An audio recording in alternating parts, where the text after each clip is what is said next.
이제 다 같이 일어나셔서 영과 진리로 주일 예배를 하나님께 드리시겠습니다.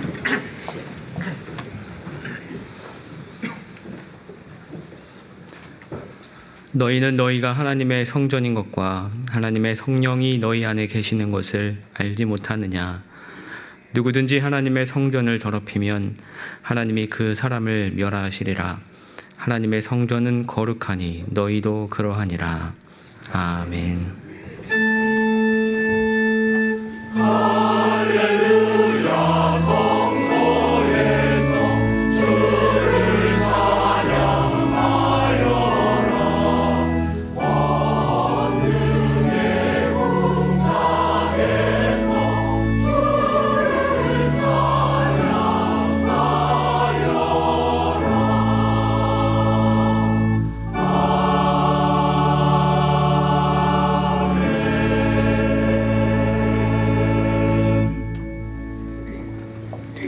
하나님 아버지, 우리를 성전 삼아 직접 거해 주신다고 말씀하시니 감사합니다. 더러운 우리를 성령님이 항상 계시는 거룩한 존재로 새로이 빚어주시고 주인 되어주신 은혜를 찬양합니다.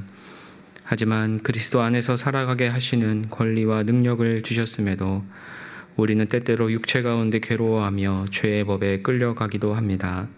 불쌍히 여겨 용서하여 주시고 예수님의 보혈로 우리의 손발을 다시 깨끗이 씻어 주시옵소서. 무더웠던 여름이 지나가고 가을이 깊어져 갑니다. 이 세상을 향한 뜨거운 열망을 가라앉히고 차분하게 영원한 삶의 열매를 연글게 하는 우리 되게 하시옵소서.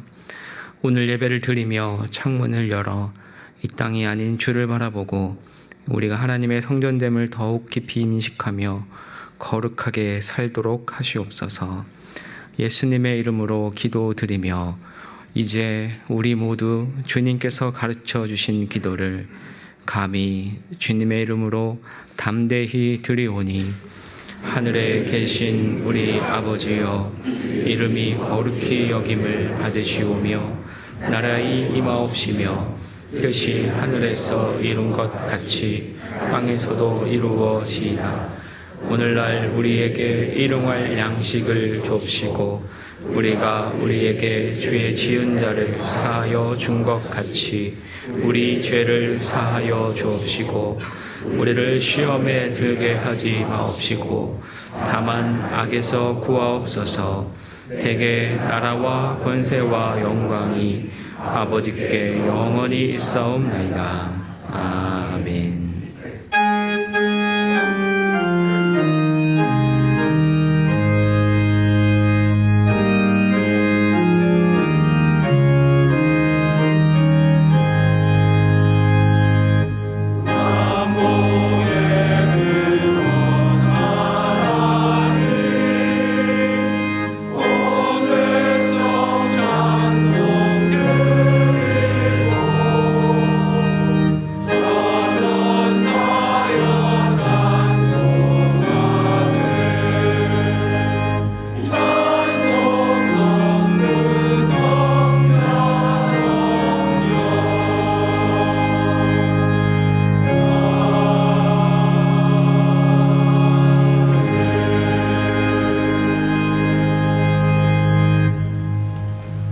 교독문 30번을 함께 교독하시겠습니다.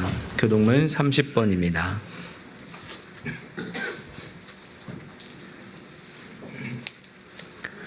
하나님은 우리에게 은혜를 베푸사 복을 주시고 그의 얼굴빛을 우리에게 비추사 주의 도를 땅 위에 주의 구원을 모든 나라에게 알리소서. 하나님이여, 민족들이 주를 찬송하게 하시며 모든 민족들이 주를 찬송하게 하소서. 온 백성은 기쁘고 즐겁게 노래할지니 주는 민족들을 공평히 심판하시며 땅 위의 나라들을 다스리실 것임이니이다. 하나님이여, 민족들이 주를 찬송하게 하시며 모든 민족으로 주를 찬송하게 하소서. 땅이 그의 소산을 베어주었으니 하나님 곧 우리 하나님이 우리에게 복을 주시리로다. 하나님이 우리에게 복을 주시리니 땅의 모든 끝이 하나님을 경외하리로다. 아멘.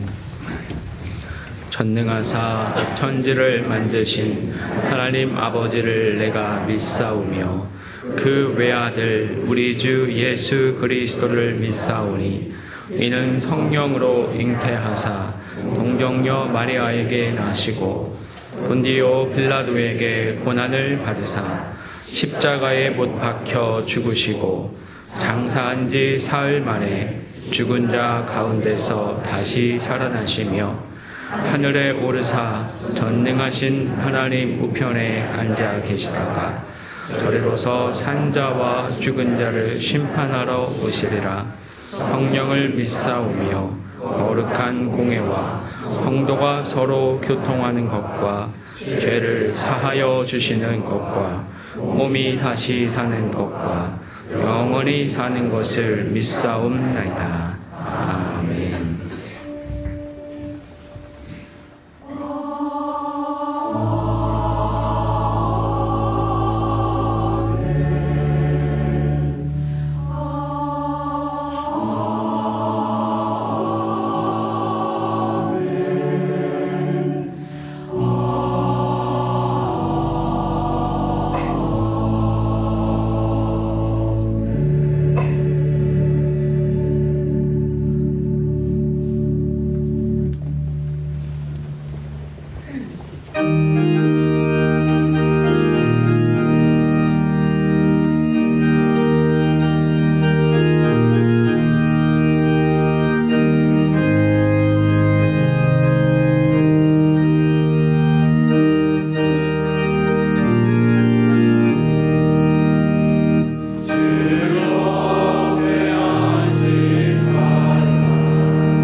사랑하는 주님, 연이은 더위에 지쳐 어찌하나 싶을 때 시원한 가을 바람을 맞게 하시니 감사합니다. 저희의 필요를 아시고 때를 맞춰 도우시는 주님, 그러나 저희는 여전히 지쳐가고 있습니다. 세계 곳곳의 이상 기온과 이념, 계층 간 갈등, 끊이지 않는 전쟁 이르기까지 온갖 안타까움들이 만연해 주께서 만드신 아름다운 자연과 인간의 본 모습이 망가져 가고 있기 때문입니다. 저희들은 한 치 앞도 내다볼 수 없으니 모든 일을 주관하시는 주님을 바라보며 창문을 열고 기도할 따름입니다. 주님, 저희를 불쌍히 여겨 주시옵소서. 오늘 저희가 하고 있는 일들이 어떤 결과를 가져올지 잘 모르고 있습니다. 세상에 흩어져 있는 주님의 사람들로 주님의 뜻이 전해지게 하시고 함께 화해하고 화합하여 더불어 살아가는 지혜를 얻게 하소서. 혼자 가는 길이 아니라 함께 가는 길에 오래도록 동무가 되게 하시고 그 방향이 주님을 향하게 해 주시옵소서. 그 길을 닦는 일에 저희 100주년 기념교회가 앞장서서 주님의 뜻을 알리며 따르게 하시고 세상 사람들이 지나가는 통로가 되게 해 주시옵소서. 오늘의 예배가 그 바람을 다지게 하시고 저희 창문이 더 많이 주를 향해 열리고 저희의 기도가 더 많이 주의 뜻을 구하게 하셔서 세상과 연결되게 하소서. 오늘도 저희에게 주님의 말씀을 전해주실 정환조 목사님과 함께하는 모든 교육자들과 봉사자들과 예배하는 성도들의 마음을 움직여 주님과 하나 되는 선한 복을 누리게 하시길 소망하며 예수님의 이름으로 기도드립니다. 아멘.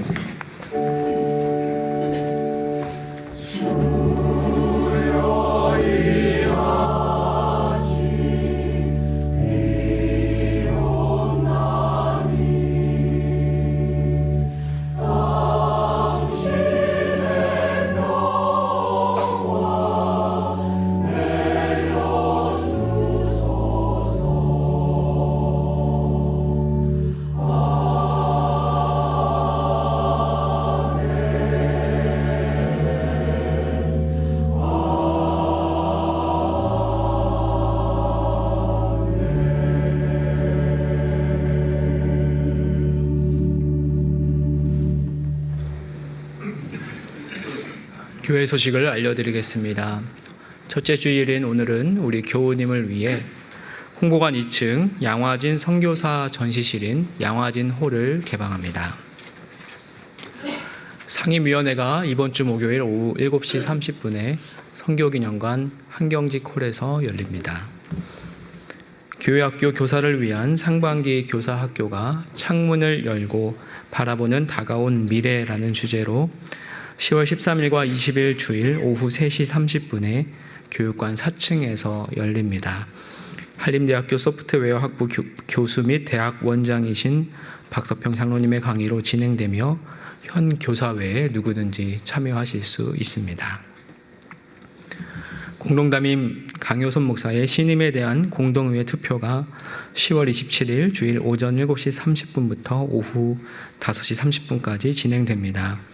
한국전자투표 서비스에 따라 진행되며 휴대전화기와 홍보관 1층 친교실에 위치한 현장 투표소를 통해 참여하실 수 있습니다. 투표 대상자인 공동회의 개최일 3주 전을 기준으로 우리 교회에 등록된 지 6개월 지난 18세 이상 세례교인은 주중에 보내드린 문자를 참고하시기 바랍니다.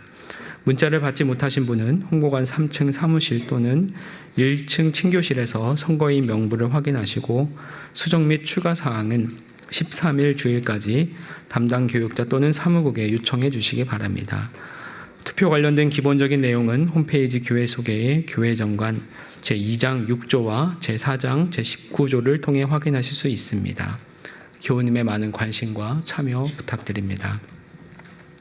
제54회 유아 세례식이 10월 27일 주일 오후 6시에 홍보관 예배실에서 있습니다. 유아 세례를 원하는 가정은 오늘까지 유아 세례 신청서를 제출하시거나 홈페이지 신청 및 안내에서 신청해 주시기 바랍니다. 제18회 감사주일 맞이 축하의 밤이 감사함으로 창문을 열고라는 주제로 11월 13일 수요일에 열립니다. 교구별로 다양한 공연을 준비하고 있으니 많은 관심과 참여 부탁드리며 자세한 내용은 각 교구 교육자에게 문의해 주시기 바랍니다. 제2회 국내 성지순례가 서울 정동에서 진행됩니다. 양화진에 안장되어 있는 선교사들의 발자취를 알아가기 원하시는 분은 홈페이지 신청 및 안내에 수련회 및 각종 행사에서 신청해 주시기 바랍니다. 2부 예배를 담당하는 퀴리오스 성가대의 오르가니스트와 피아니스트, 3부 예배를 담당하는 도미누스 성가대의 지휘자와 오르가니스트, 피아니스트를 모집합니다. 음악을 전공한 세례 교인으로서 성가대 지휘와 연주, 유경험자를 기다립니다.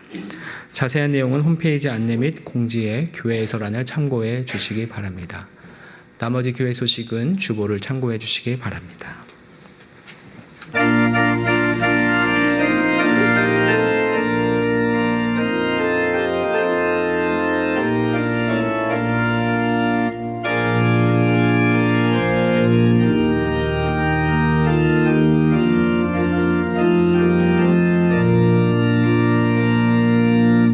자비한 주께서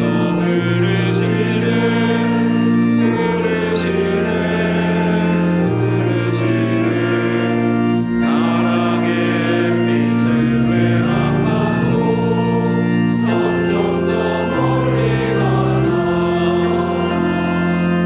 주를 보라, 주를 보라. 자비한 주께로 지금 나오라. 고달 빠질 진야 시라네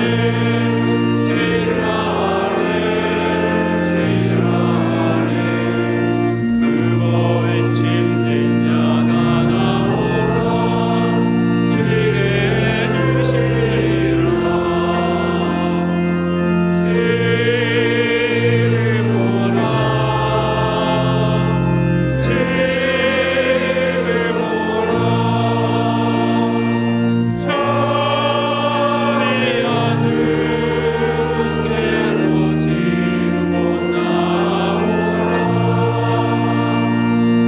주께서 지금 또 기다리네.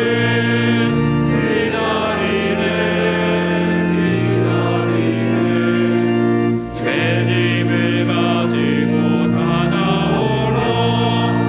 어서 주 앞에 오라. 주를 보라, 주를 보라. 자비한 주께로 지금 곧 나오라. 주님의 소리를 들어보라, 들어보라, 들어보라. 그 이름 믿는 자 아들을 어서 곧 일어나라. 주를 보라, 주를 보라. 자비한 주께로 지금 곧 나오라.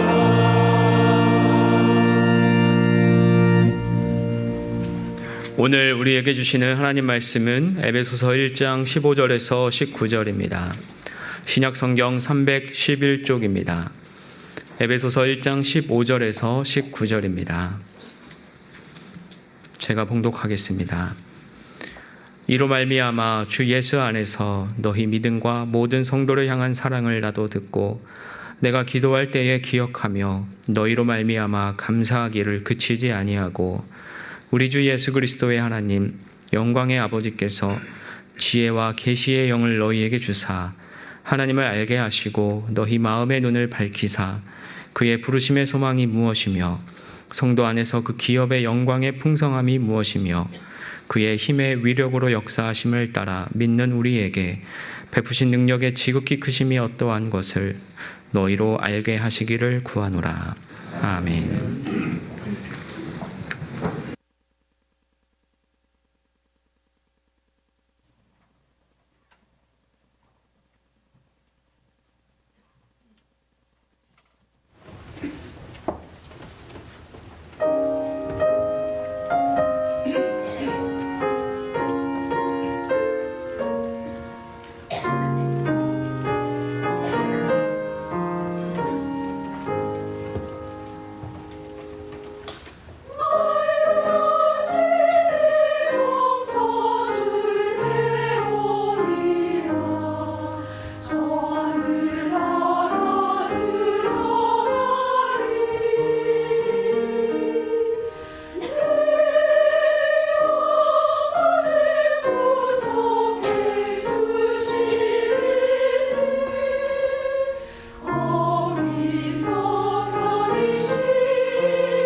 오늘 본문은 이렇게 시작됩니다.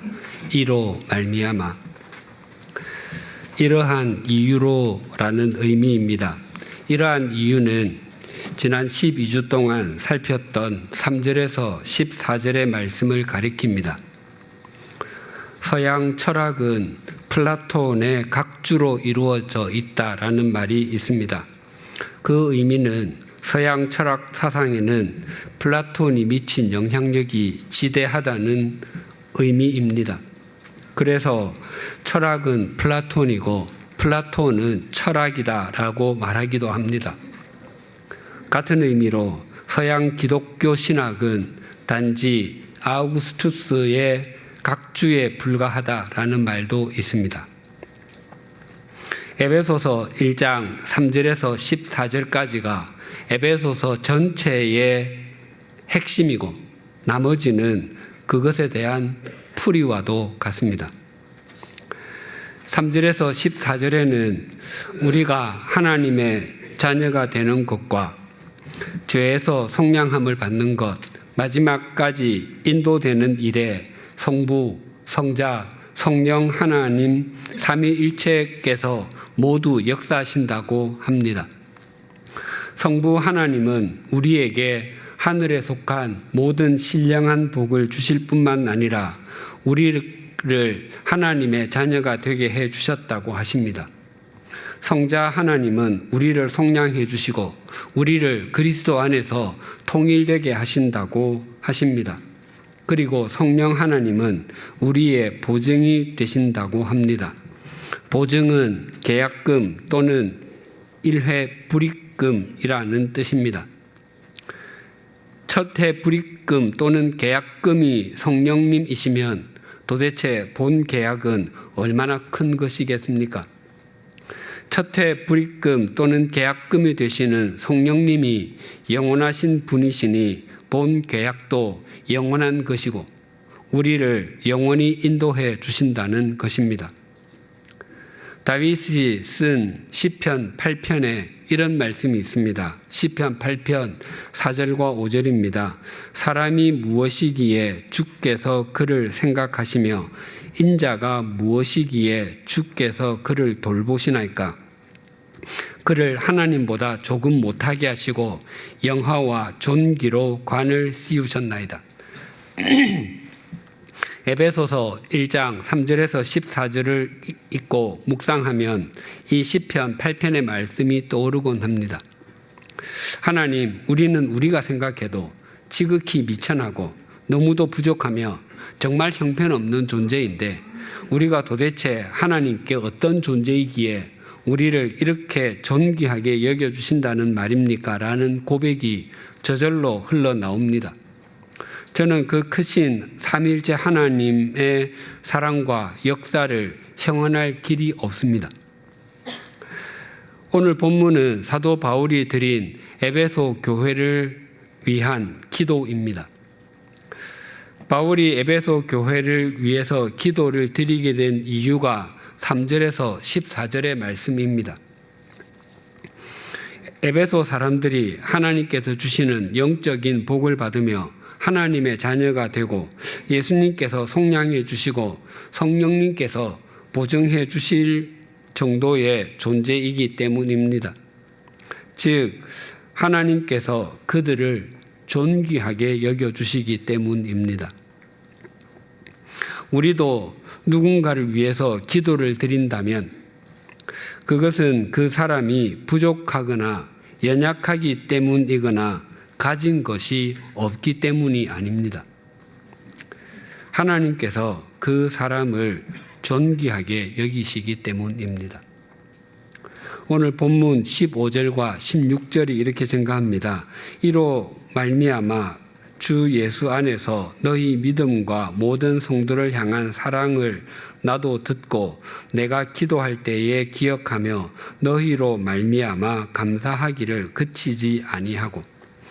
바울은 자신은 물론 에베소 교회 사람들을 하나님의 자녀로 삼아주시고 복을 주실 뿐만 아니라 속량해 주시고 보증해 주시는 하나님의 신비가 정말 놀랍다고 합니다. 그리고 바울은 에베소 교회의 믿음과 사랑에 대해서 들었습니다. 그래서 기도할 때마다 에베소 교회를 위해서 기도하면 감사가 그치지 않는다고 고백합니다.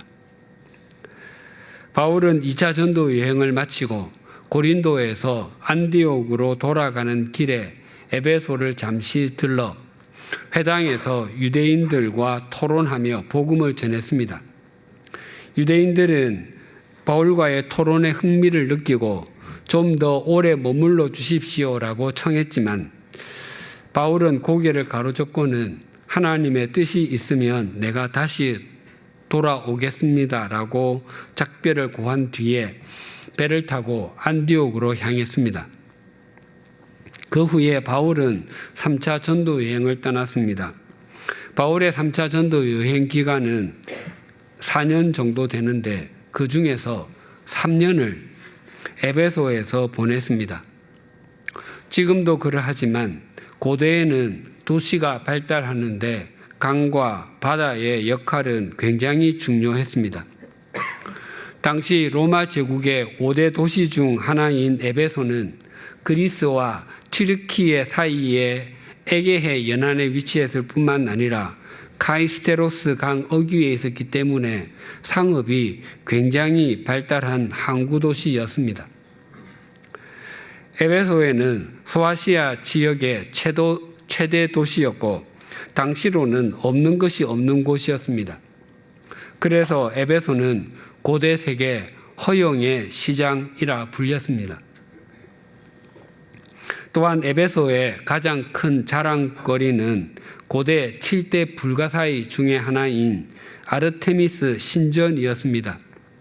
그 신전은 길이가 약 130m, 폭이 약 67m, 높이가 68m였고 기둥이 127개가 있었습니다. 그 기둥들은 모두 왕들이 헌납한 것이었습니다. 그 신전에는 풍요와 다산을 상징하는 아르테미스 여신상이 있었는데 유방이 24개나 달려 있었습니다. 당시 신전에는 수천 명의 여사제들이 있었는데 그들은 신전에서 일을 볼 뿐만 아니라 남자들과 성을 팔고 사는 일을 했습니다. 또한 신전에는 자비를 도맡아 하는 노예도 적지 않게 있었는데 그들은 신전의 노예라 불리는 것을 최고의 자랑으로 여겼습니다. 사도 바울은 이런 도시 에베소에서 3년 동안이나 사역했습니다. 사도 바울이 부르심을 받은 이후 가장 긴 기간 사역했던 곳이 에베소였습니다. 그리고 에베소 교회의 사람들을 바울이 직접 보지 못한 것이 4, 5년이 지났습니다. 바울은 에베소 교회의 사람들이 갖고 있는 믿음과 사랑에 대해서 들었습니다. 모든 것이 갖추어져 있는 곳으로 보이는 땅, 하지만 허영의 도시, 우상 숭배와 세속적 가치관이 만연한 도시 에베소에서 믿음과 사랑을 지켜가는 에베소 교회의 사람들에 대해서 들을 때마다 감사가 되었고 그래서 그가 기도를 드릴 때마다 에베소 교회를 위해서 기도했던 것입니다. 우리의 믿음 생활에서 순종과 함께 감사는 굉장히 중요한 태도입니다. 여러 번 말씀드렸는데 우리의 신앙에 가장 중요한 것은 즉 우리의 구원에 가장 중요한 것은 예수 그리스도의 십자가와 십자가의 예수 그리스도입니다. 십자가와 예수 그리스도가 없으면 우리의 구원도 없습니다. 아니 기독교에서 예수 그리스도와 십자가를 빼고 나면 아무것도 남지 않게 됩니다. 또한 우리의 신앙생활에서 가장 중요한 것, 즉 우리의 신앙생활을 바르게 이어가게 해주는 것은 영적인 긴장감, 즉 깨어있는 것입니다. 이 영적인 긴장감이 우리에게서 느슨해지거나 사라지게 되면 우리는 형식적인 그리스도인, 무늬만 그리스도인이 되기 쉽습니다. 더 나아가 우리의 신앙생활에서 가장 중요한 태도는 순종과 감사라고 할 수 있습니다. 순종한다라는 것은 교회에서 부탁하는 것은 무엇이든지 예라고만 답변하는 것이나 할 수 없는 일, 하기 싫은 일이라고 할지라도 무조건 또는 억지로라도 봉사한다는 것이 아닙니다. 또한 감사한다라는 것도 하나님 감사합니다와 같은 말을 입에 달고 살거나 감사 헌금을 자주 드린다는 의미가 아닙니다. 순종과 감사는 지금 자신이 있는 삶의 자리와 삶의 상황을 있는 그대로 수용하는 것입니다. 지금 자신이 있는 그 삶의 자리에서 주님을 목적 삼고 믿음으로 살아가는 것을 의미합니다. 왜냐하면 우리가 지금 있는 삶의 자리는 우리의 지난 삶의 결과이고 하나님께서 인도해 오신 것이기 때문입니다. 하나님께서는 순종과 감사가 있는 사람을 통해서 하나님의 역사를 행하시고 세상을 새롭게 하시고 세상을 바꾸어 가십니다. 청소년 시기에 바벨론으로 볼모로 끌려온 다니엘은 결코 순종하거나 감사할 수 있는 상황이 있지 않았습니다. 그럼에도 하나님께서는 하나님을 향해 창문을 열고 순종과 감사의 삶을 살았던 다니엘을 통해서 하나님의 역사를 펼치셨습니다. 하나님께서는 페르시아의 고레스 왕으로 하여금 잡혀온 유다 백성에게 고국으로 돌아가 성전을 재건하라는 칙령을 내리게 하셨습니다. 당시 노예에게 귀한 칙령을 내리는 것은 있을 수가 없는 일이었습니다. 하지만 그 일이 일어났습니다. 당시 노예는 국가의 부를 이루게 하는 기계와도 살아있는 기계와도 같은 존재였습니다. 그런 사람들을 풀어준다는 것은 있을 수 없는 일이었습니다. 그 일은 하나님을 향해 창문을 열고 순종과 감사로 하나님과 소통한 다니엘을 통해서 일어났습니다. 15절을 다시 봉독하겠습니다. 이로 말미암아 주 예수 안에서 너희 믿음과 모든 성도를 향한 사랑을 나도 듣고 바울이 에베소 교회 사람들을 위해 기도할 때마다 감사를 드린 것은 두 가지 믿음과 사랑이었습니다. 에베소는 당시 로마 제국의 5대 도시 중에 하나라고 했습니다.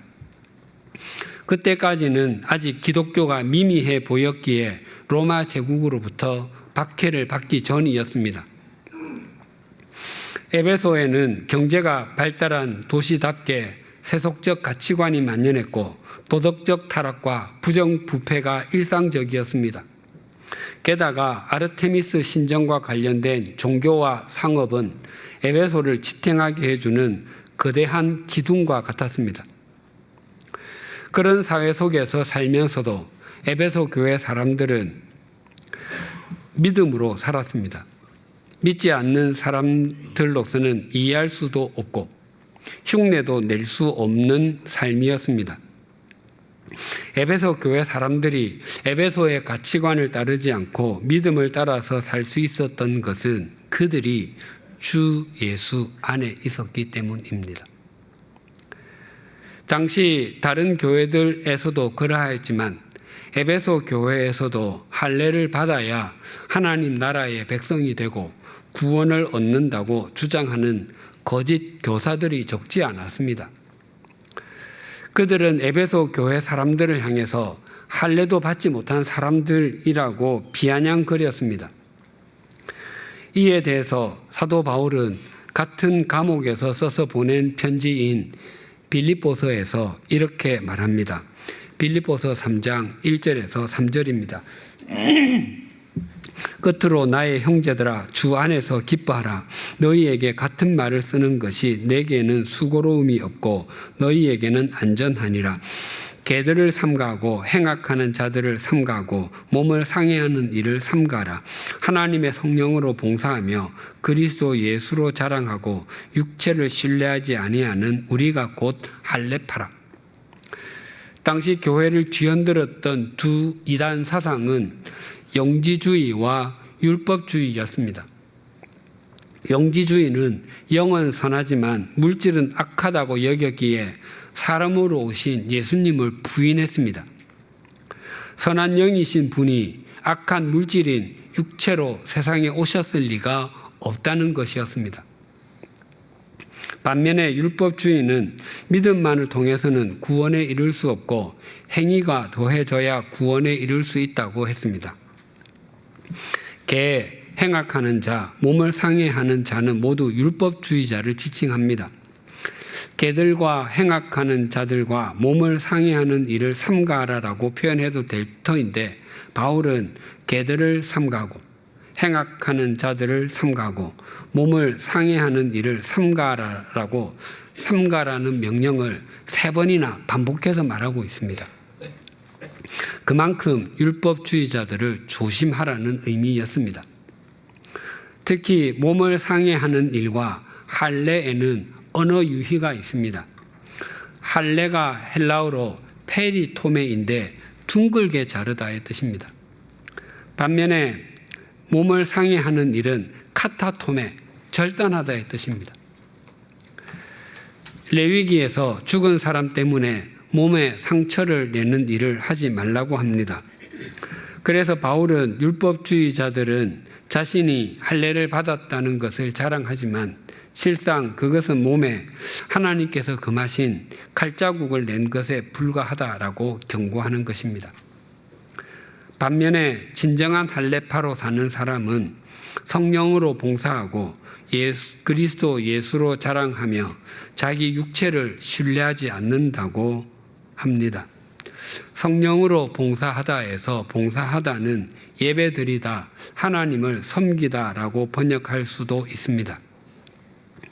우리가 그리스도인인지 아닌지 또 어느 정도의 어떤 그리스도인인지 확인하는 시금석이 예배에 대한 태도입니다. 우리가 예배를 드린다는 것은 자기 만족이 목적이 아니라 자기 부인이고 자기 굴복입니다. 예배를 통해서 스스로 굴복함이 있고 스스로 자기 부인이 있을 때 비로소 하나님과 사람들을 중심으로 그리고 바르게 섬길 수 있습니다. 또한 그리스도로 자랑한다는 것은 마음 한가운데 자리 잡고 계신 예수 그리스도를 온 삶으로 드러낸다는 것입니다. 두 사람이 부부가 되기 위해서는 구청이나 시청에 가서 혼인신고를 하면 법적으로 완벽합니다. 그럼에도 가족들과 친인척들, 지인들 앞에서 결혼식을 합니다. 그것은 자기의 배우자가 누구인지를 알리고 그 배우자를 자랑하는 것과 같습니다. 진정한 할례파는 자신이나 자신의 업적을 자랑하지 않고 예수 그리스도를 자랑합니다. 본래 바울은 예수 그리스도에 대해서 적대적이었습니다. 그럼에도 주님께서 자신을 찾아와 주시고 자신을 당신의 사도로 삼아 주셨습니다. 그래서 바울은 내게는 우리 주 예수 그리스도의 십자가 외에는 결코 자랑할 것이 없습니다라고 했고 또 이제 내가 육체 가운데 사는 것은 나를 사랑하사 나를 위하여 자기 자신을 버리신 하나님의 아들을 믿는 믿음 안에서 사는 것입니다라고 고백했습니다. 세상이 자신을 아무리 따돌린다고 할지라도 주님께 지지를 받으면 아무런 문제가 없지만 세상이 아무리 자기를 지지해주고 높여주어도 주님께 따돌림을 당하는 것이 가장 큰 문제라는 것입니다. 그리고 바울은 진정한 할례파는 자기 육체를 신뢰하지 아니한다고 합니다. 사실 유대교의 관점으로 보면 바울은 육체를 자랑할 만한 것이 적지 않았습니다. 지금으로 하면 그는 유대교에서는 엄친아 중에 엄친아였습니다. 그러나 자신이 타고난 것과 애써 이룬 것 모두 그리스도에 비하니 태양빛 아래에 있는 촛불보다도 못한 것이었습니다. 에베소 교회는 율법의 가르침 속에 있지 않았고 주 예수 안에, 믿음 안에 있었습니다. 그것이 그들을 더욱 교회답게 해 주었습니다. 사도 바울이 에베소 교회를 위해 감사로 기도 드릴 수 있었던 것은 그들에게 있는 주 예수 안에 있는 믿음과 더불어 모든 성도를 향한 사랑이 있었기 때문입니다. 신구약 성경은 1189장으로 이루어져 있습니다. 그 중에서 가장 잘 알려진 장이 무엇인지를 물으면 많은 그리스도인이 시편 23편을 답할 것입니다. 또 신구약 성경은 31,102절로 구성이 되어 있습니다. 그 중에서 가장 잘 알려진 구절이 무엇인지를 물으면 적지 않은 그리스도인이 요한복음 3장 16절이라 답할 것입니다. 요한복음 3장 16절의 내용이 무엇인지 모르는 그리스도인은 그리 많지 않을 것입니다. 반면에 요한 1서 3장 16절의 내용이 무엇인지 아는 그리스도인은 극소수일 것입니다. 요한 1서 3장 16절입니다. 그가 우리를 위하여 목숨을 버리셨으니 우리가 이로써 사랑을 알고 우리도 형제들을 위하여 목숨을 버리는 것이 마땅하니라. 에베소 교회 사람들은 예수 그리스도께서 자신들을 위해 십자가에서 대신 죽어주시기까지 사랑하셨기에 자신들도 형제 자매를 그렇게 사랑하는 것이 마땅하다라는 것을 알았습니다. 성도를 향한 사랑이 구체적으로 무엇인지는 고린도전서에 잘 나타나 있습니다. 고린도전서 13장 1절에서 7절입니다. 내가 사람의 방언과 천사의 말을 할지라도 사랑이 없으면 소리나는 구리와 울리는 꽹과리가 되고 내가 예언하는 능력이 있어 모든 비밀과 모든 지식을 알고 또 산을 옮길 만한 모든 믿음이 있을지라도 사랑이 없으면 내가 아무것도 아니요 내가 내게 있는 모든 것으로 구제하고 또 내 몸을 불사르게 내줄지라도 사랑이 없으면 내게 아무 유익이 없느니라. 사랑은 오래 참고 사랑은 온유하며 시기하지 아니하며 사랑은 자랑하지 아니하며 교만하지 아니하며 무례히 행하지 아니하며 자기의 유익을 구하지 아니하며 성내지 아니하며 악한 것을 생각하지 아니하며 불의를 기뻐하지 아니하며 진리와 함께 기뻐하고 모든 것을 참으며 모든 것을 믿으며 모든 것을 바라며 모든 것을 견디느니라. 사람의 방언은 오순절에 외국 사람과 소통할 수 있게 해주었던 외국어이고 천사의 말은 우리가 일반적으로 이해하는 방언, 알아들을 수 없는 방언입니다.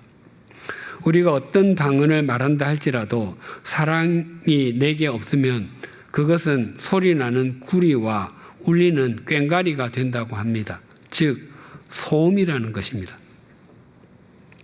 자녀가 어릴 때는 비교적 부모의 말을 잘 듣습니다.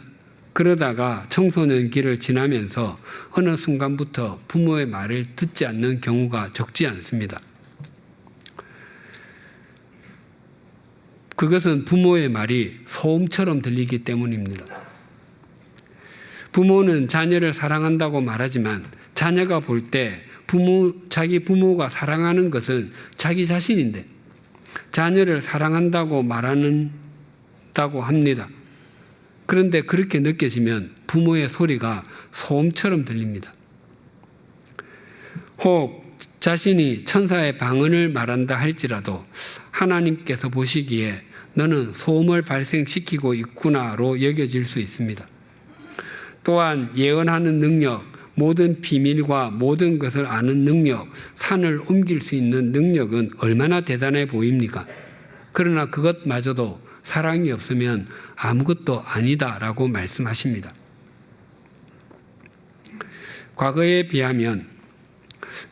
컴퓨터와 스마트폰의 성능이 얼마나 좋아졌습니까? 저는 비교적 늦게 컴퓨터를 접했는데 제가 처음 산 컴퓨터가 386 컴퓨터였습니다. 그것을 구입하면서 이 정도의 성능과 용량이면 오래 쓸 수 있을까요? 라고 가게 주인에게 물었습니다. 그때 가게 주인은 평생 쓰고도 남을 것입니다. 라고 했습니다. 그러나 지금은 그 성능을 가진 컴퓨터는 찾으려고 해야 찾을 수가 없습니다. 또 있다고 해도 쓸 수도 없을 것입니다. 컴퓨터나 휴대폰이 아무리 고성능이라고 할지라도 그 안에 소프트웨어가 없으면 아무것도 아닙니다. 반드시 소프트웨어가 있어야 작동됩니다. 소프트웨어가 없는 컴퓨터나 휴대폰은 고철덩어리, 플라스틱 뭉치와 다르지 않습니다. 하나님께서는 우리에게 사랑이라는 소프트웨어를 넣어주셨는데 그 사랑이 없다면 아무것도 아니다라고 하십니다. 심지어 우리가 가진 모든 것으로 구제하고 몸을 불사르게 내줄지라도 사랑이 없으면 아무 유익이 없다고 하십니다. 그리고 사랑은 오래 참고 온유하며 시기하지 않고 자랑과 교만, 무례히 행하지 않는 것 등으로 시작해서 모든 것을 믿고 바라고 견디는 것으로 마침표를 찍는다고 합니다. 에베소 교회 사람들에게는 모든 성도를 향한 이러한 사랑이 있었습니다. 15절과 16절을 다시 봉독하겠습니다. 이로 말미암아 그리스도 예수 안에서 너희 믿음과 모든 성도를 향한 사랑을 나도 듣고 내가 기도할 때에 기억하며 너희로 말미암아 감사하기를 그치지 아니하고. 사도 바울이 에베소 교회를 위해서 기도를 드릴 때마다 감사드리기를 멈출 수 없었던 것은 그들에게 주 예수 안에 있는 믿음과 모든 성도를 향한 사랑이 있었기 때문입니다. 주 예수 안에 있는 믿음은 하나님과의 수직적인 관계를 의미하고 모든 성도를 향한 사랑은 사람들과의 수평적인 관계를 의미합니다. 이 두 가지는 그리스도인에게 반드시 있어야 하는 것입니다. 주 예수에 대한 믿음만 있고 사람들을 향한 사랑이 없다면 그는 극단적 교조주의자나 병든 종교인이 될 것입니다. 반면에 주 예수님에 대한 믿음은 없고 사람들을 향한 사랑만 있다면 그는 도덕주의자나 사회복지 운동가는 될지는 몰라도 믿음의 사람은 되지 못할 것입니다. 진실로 주 안에 있는 믿음을 가진 사람은 모든 성도를 향한 사랑을 가지지 않을 수 없습니다. 또한 모든 성도를 향한 사랑을 가진 사람은 틀림없이 주 예수 안에 있는 믿음을 가진 사람일 것입니다. 그래서 믿음과 사랑은 동전의 양면과도 같습니다. 사도 바울은 감사하기를 그치지 않는다고 고백합니다. 하지만 그는 지금 외형적으로는 감사할 상황이 아닙니다. 그는 죄수로 끌려와서 로마의 감옥에 있습니다. 그러나 그는 결코 억울해하지 않았습니다. 또한 그 무엇도 그와 하나님과의 관계를 깨뜨리지 못했습니다. 바울은 자신이 3년 동안이나 수고하여 섬긴 에베소 교회가 주 예수 안에서 믿음을 지켰고 또 모든 성도를 향한 사랑이 있음을 깊이 감사드리고 있습니다. 그것도 세속적인 가치관이 만연하고 아르테미스 여신을 비롯한 우상 숭배가 만연한 도시 에베소에서 말입니다. 사도 바울이 기도할 때마다 감사를 드리는 하나님이 우리가 믿는 하나님과 동일하신 분이 아니십니까? 그렇다면 우리도 그 하나님을 향하여 우리의 창문을 활짝 여십시다. 또한 에베소 교회가 가졌던 주 예수 안에 있는 믿음과 모든 성도를 향한 사랑을 가진 그리스도인이 되십시다. 오늘날과 같이 주님의 이름이 땅에 떨어지고 교회와 그리스도인이 손가락질을 당하는 것은 우리 속에 이런 믿음과 이런 사랑이 아주 미미하거나 부족하기 때문이 아닙니까? 우리가 이런 믿음과 사랑을 가지고 교회가 교회다움을 지키고 목회자가 목회자다움을 지키며 교인이 교인다움을 지킨다면 우리 교회와 우리는 틀림없이 한국 기독교 200년을 향한 길닦기가 틀림없이 될 것입니다. 아니, 이미 그 길을 닦고 있는 것일 것입니다. 기도하시겠습니다. 하나님 아버지, 사도 바울이 기도를 드릴 때마다 감사하기를 그치지 않았던 하나님이 우리가 믿고 섬기는 하나님과 동일하신 분이신 것을 감사합니다. 바울이 비록 영어의 몸이 되어 있을지라도 에베소 교회를 위해 기도할 때에 감사할 수 있었던 것은 그가 어떤 상황이 있을지라도 그 상황에 함몰되지 아니하고 하나님을 향하는 믿음의 사람이었기 때문입니다. 그러나 우리의 감사는 형식적일 때가 정말 많았고 세상적인 시각으로 만족감이 주어졌을 때만 드려졌음을 고백합니다. 하나님 아버지, 에베소 사회가 세속적인 가치관으로 가득하고 아르테미스 여신을 숭배하는 것을 비롯하여 여러 우상 숭배가 만연했음에도 그 속에서 믿음과 사랑을 굳게 지킨 에베소 교회를 본받게 하여 주시옵소서. 우리의 믿음 생활의 길이는 짧지 않지만 우리의 믿음은 참 연약한 것을 인정하지 않을 수 없습니다. 입으로는 주님을 믿는다고 수없이 고백했지만 우리의 삶은 그와 반대의 길을 걸어가곤 했습니다. 또한 주님께서는 사랑하는 것이 사랑을 받는 것보다 복이 있다고 말씀하셨지만 우리는 사랑하는 일에는 인색했고 받는 것은 당연하다고 생각하곤 했습니다. 이제는 진실로 믿음과 사랑에 성숙하여 그리스도인답게 하시고 하나님 나라의 백성답게 하여 주시옵소서. 그리하여 우리의 믿음과 사랑을 통해서 한국 기독교 200년을 향한 길 한 모퉁이가 닦이는 것을 목도하게 하여 주시옵소서. 예수님의 이름으로 기도드립니다. 아멘.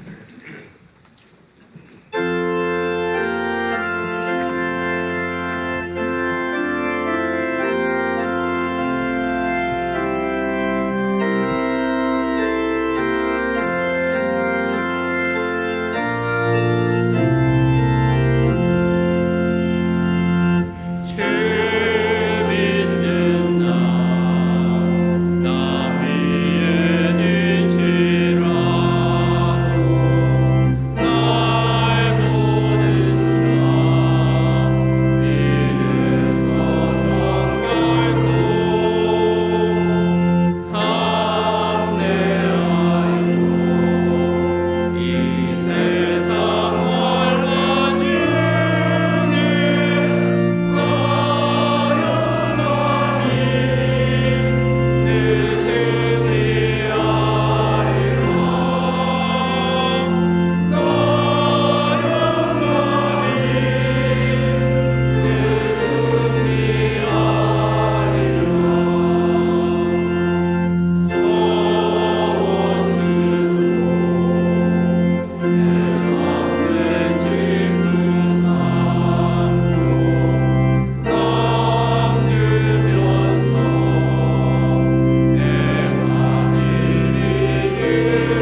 하나님 아버지, 삼위일체 하나님을 알고 사랑받는 자녀로 그 친밀한 돌보심 가운데 살아가는 영광스러운 특권을 허락해 주셔서 감사합니다.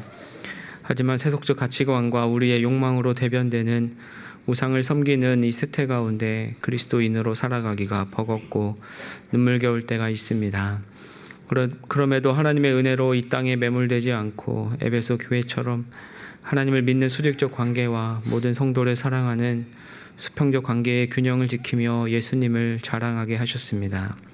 그 은혜에 감사하여 우리 삶에 허락하신 것들을 정성껏 준비하여 드림으로 모든 것의 주인이 하나님이심을 고백합니다. 받아주시고 하나님을 향해 창문을 열고 살아가도록 인도하여 주시옵소서. 예수님의 이름으로 봉헌기도 드립니다. 아멘. 주위에 계신 분들과 인사를 나누시겠습니다.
우리 주 예수 그리스도의 은혜와 하나님 아버지의 사랑과 성령님의 교통하심이 언제나 주 예수 안에 있는 믿음과 모든 성도를 향한 사랑을 가지며 늘 하나님께 감사하기를 그치지 않는 삶을 살아가기를 소망하고 결단하는 주님의 사람들과 100주년 기념교회 위에 지금으로부터 영원토록 함께 해주시기를 간절히 축원하옵나이다.